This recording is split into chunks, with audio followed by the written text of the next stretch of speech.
Please subscribe Ito Money Vlog.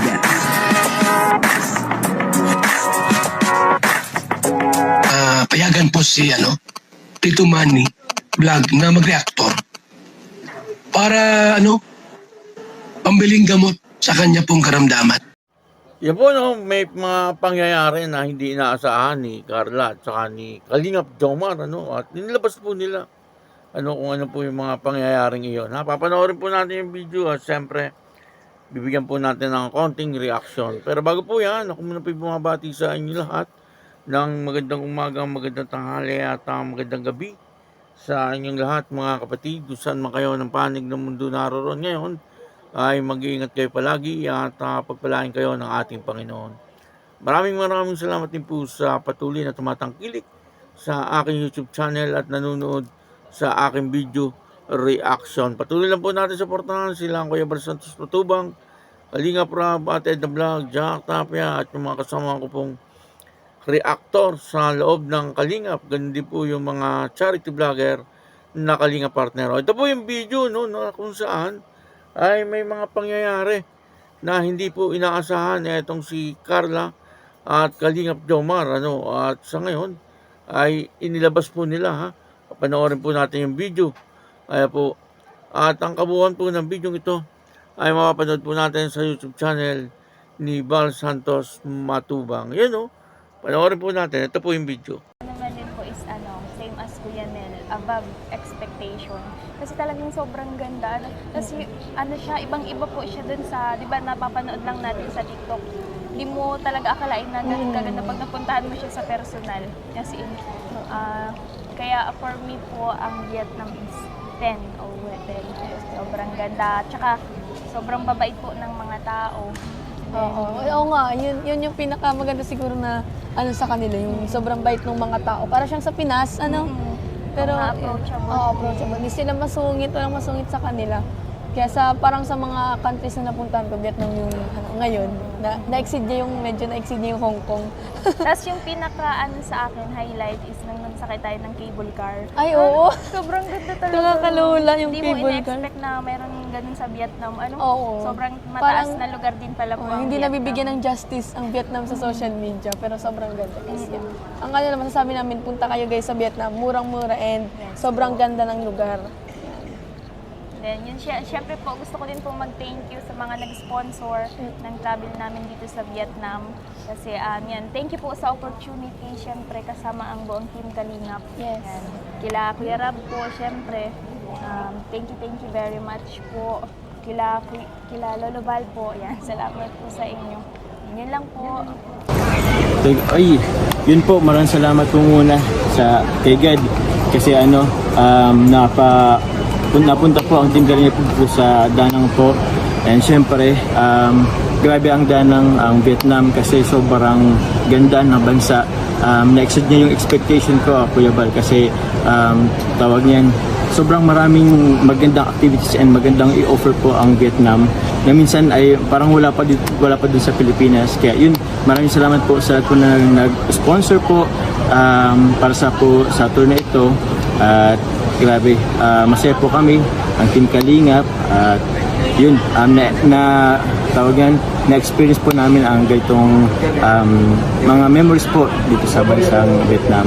Yun, maraming salamat po kila Kuya Bal, sa buong Team Kalingap, kila Kalingap Rab, sa pamilya po na Matubang, kasi dahil po sa Kalingap, napupunta po ang Jomcar po sa iba't ibang lugar. Kaya yun, maraming salamat po. Thank you very much po sa lahat.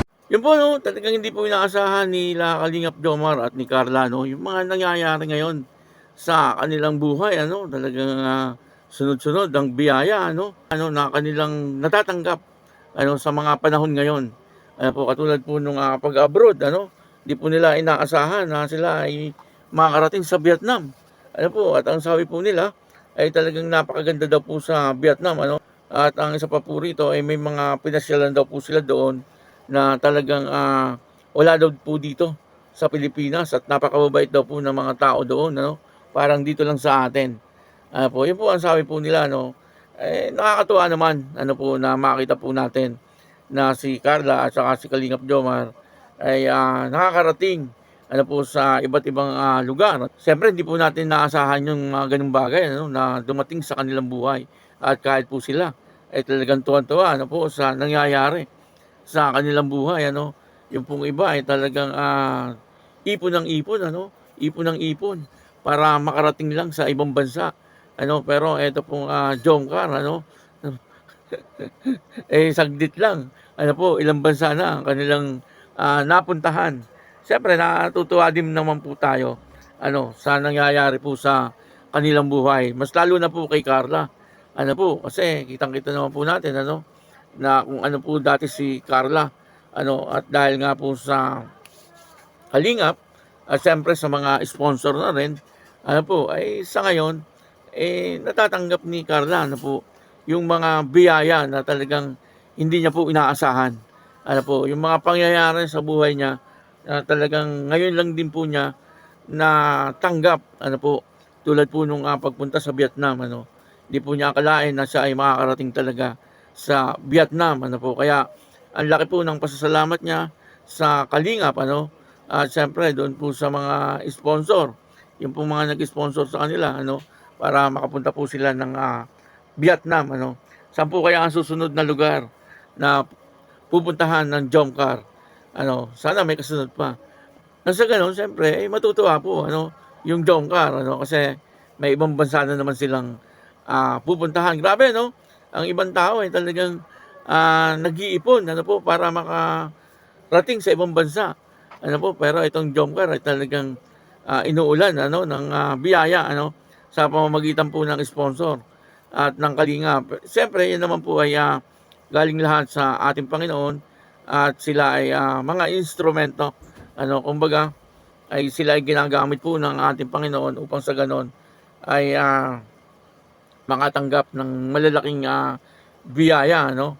Ito pong Jomcar, si Carla at saka si Kalingap Jomar. Ano po, siyempre higit sa lahat ay si Carla. Kasi si Carla po ang beneficiary dito.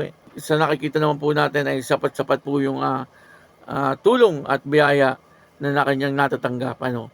Kaya sana ano, ay hindi po talaga magbago si Carla. At sa nakikita ko naman po ay nananatiling mabait. Ano po, at talagang hindi magbabago ng ugali etong si Carla. No? Pagamat sa ngayon ay nakikita po natin, medyo nakakaangat na po siya sa buhay. Pero nandoon po ano, na talagang hindi po siya nagmamalaki. Ano, nananatili po siyang mapagpakumbaba. Ano, maayos po ano, ang pagpapalaki ng magulang ni Carla, no, kay Carla. At siyempre natutuwa po tayo sa nangyayari ngayon sa buhay ni Carla at ni Kalingap Jomar. Ano po, maraming salamat po sa inyong lahat. At ako po si Tito Manny Vlog na nagsasabing God bless you all. Diyos mabalos.